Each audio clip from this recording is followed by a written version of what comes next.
प्रिय मित्रांनो, आज सोमवार, आठवड्याची नवी सुरुवात. पण एक गंमत सांगू, आज अनेक जण एक मोठी चूक करणार आहेत.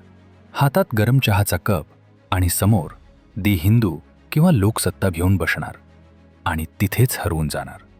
बाळांनो, वर्तमानपत्र हे सामान्य जनतेसाठी छापलेलं असतं, अधिकाऱ्यांसाठी नाही.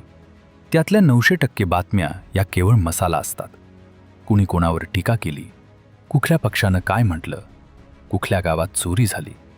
स्वतःला एक प्रश्न विचारा, तुम्हाला पत्रकार व्हायचंय की अधिकारी? जर अधिकारी व्हायचं असेल तर गाळणी लावायला शिका. नदीत पाणी अफाट असतं, पण तहानलेला माणूस फक्त तेवढंच घेतो जे पिण्यायोग्य आहे. वर्तमानपत्राचंही तसंच आहे. आजपासून पेपर वाचताना ही फिल्टर पद्धत वापरा. 1. पहिले पान. फक्त 5 मिनिटं. देश किंवा राज्यात काय चाललंय याची फक्त भानक लागली पाहिजे. राजकीय बातम्यांवर वेळ घालवू नका. 2. संपादकीय. हे आहे वर्तमानपत्राचं काळीज.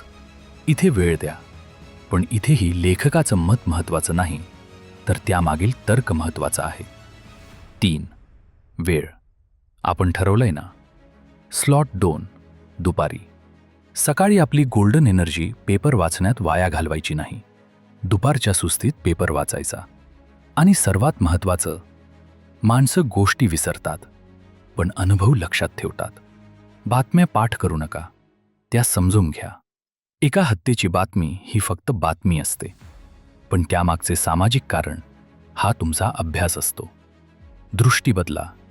त्यामुळे आज पेपर हातात घेताना स्वतःला सांगा, मी फक्त 45 मिनिटं देणार आणि फक्त मोठी वेचणार, कचरा नाही. सोमवारची सुरुवात स्मार्ट करा. तुमचाच मेंटॉर.